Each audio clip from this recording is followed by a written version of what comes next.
All right, welcome to State Street Hardware. This is our front door, which is actually our back door, but come on in. Oh. Good. How's it with you? Through here, we got our seasonal stuff where we put out and change, put heat tapes pretty soon, but it's your seasonal end cappers and stuff. All the metal spray now? Take you right on up through here, Yeah. Hang on. run you right down the plumbing aisle, where you get your common household plumbing sinks, traps, supply lines, fittings like that, things that people need around the house more frequently. Turn you around and right straight up as you get into more detail in your construction, your plumbing, steel fittings, flare fittings, compression fittings, PVC, more repair and construction. Sneak around the corner here, get a shot down through there. We'll do it real quickly here. That's light bulbs, some of your TV lines, your coaxial stuff, and a little more of the household common use stuff. Through here's your switch plates, more electrical. Get into some of your services, people putting in services and entrances into their houses. This aisle down through here, if you can get a good shot of it down through there, it's all bolts, fasteners, hard to find oddity stuff.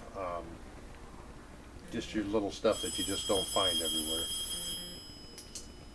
We got stovepipe up in the corner, which I shouldn't say unfortunately, because it does help bring business up this time of year with small engines and hardware, but this is our stovepipe and filters and stuff for the furnaces, and it's starting to get cold enough to start using that stuff.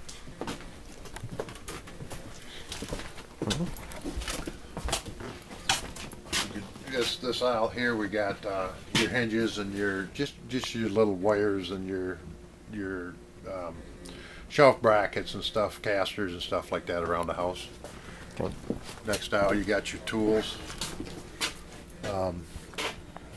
more for your welders and stuff in here, with your grinding wheels and your welding tips and welding rod and stuff like that, cut off wheels. Step to the next, you get into woodworking here more.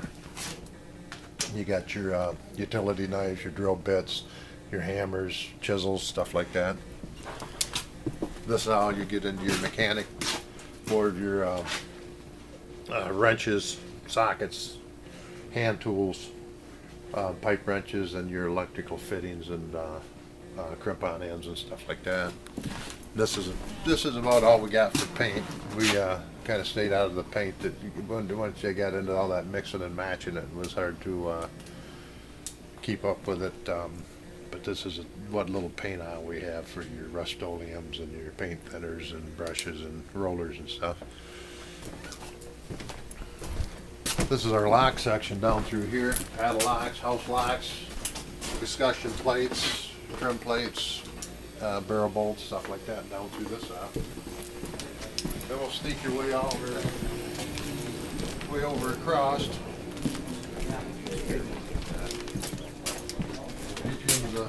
Get you into the small engine department here. This is where we got our showroom floor for Husqvarna and Gravely.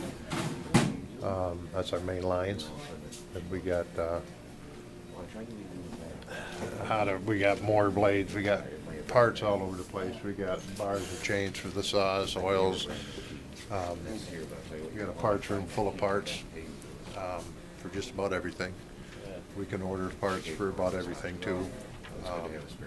We do a lot of warranty service work. We have a whole page of companies we do warranty service work for. So that helps out too. That keeps us busy. I don't think you really want to go to the basement. But this is it's about as full as upstairs. We got all our pipe. We cut and thread pipe. We got our rolled plastics. We got our PVC. We got electrical wire way down in the dungeon back there. So we got a lot of our PVC and our water pipes and stuff down here. No kidding. I didn't know you guys had this down here. No, we ain't done yet. This is the first section of the hardware. Then the second section was built. So we do our window repair, our screen repair, Oh, wow. stovepipe in the back, a lot of storage. We do our saw grinding and stuff over here. A lot of lights are off right now. I don't know if you're going to get much. We got a room back in here. Looks like a jail cell. Got this old jail door out of Lakeview. 230 pounds worth with a working key. That's where I'm doing locksmithing back in there, Okay. because we do locksmithing too. So this is the second section, and then we only put a half a section on the other part of the hardware. We got gas pipe and all that through here, so we got a lot of stock in the basement too. Wow. So tell me what it's like to own your own business. I mean, to be in business for yourself. To be in business for yourself is tougher and tougher every year, but it's rewarding in a lot of ways because of the friendships and the being able to serve the public with their needs, and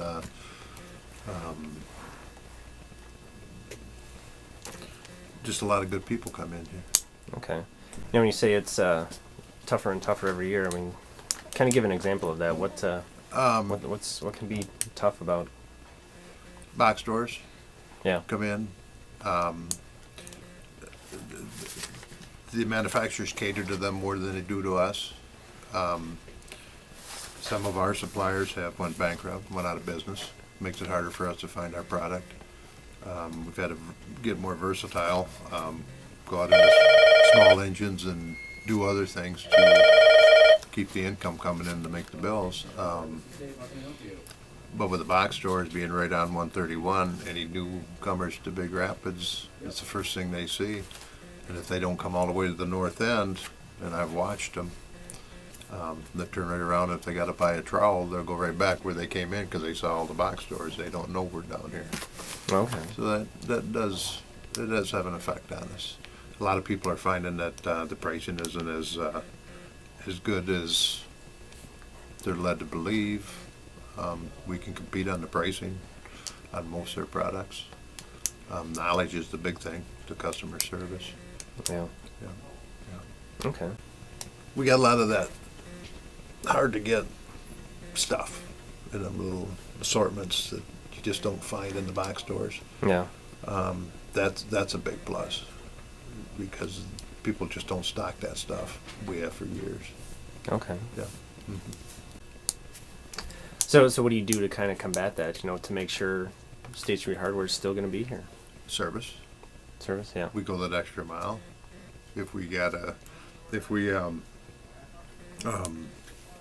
it costs us a little money once in a while and we know it's not, how can I word that?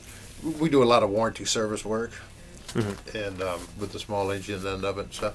So if somebody comes in and it's really not a warranty issue, but it isn't a real big deal, but it costs us a few bucks, we just hope that brings them back and that we can keep them as a customer. It's a big give and take situation. Okay. All right. Has there ever been like kind of a situation, you know, where you kind of, I don't know, I guess saved someone, or, you know, had like the right tool at the right time that, you know, saved them, you know, from, you know, having to go somewhere else to get, you know, a big thing that would have, I don't know, you know what I'm trying to say there? Nothing sticks out, Yeah. but all the time. All the time. It happens all the time because of the knowledge that our guys have out here and everybody combined. There's a lot of times people are taught that they got to have this and this and that and that and this and this and this, and they got to have a whole list, and by the time they get done they only have to have a couple fittings. That just comes from years and years of doing a little bit of everything, and listening to what's going on with the rentals and the codes and the this and the that, and it's just, yeah, that happens a lot actually. Yeah. Small engines too, they'll come in here and somebody's told them hundreds of dollars they gotta have, and it's not always that way. Not at all.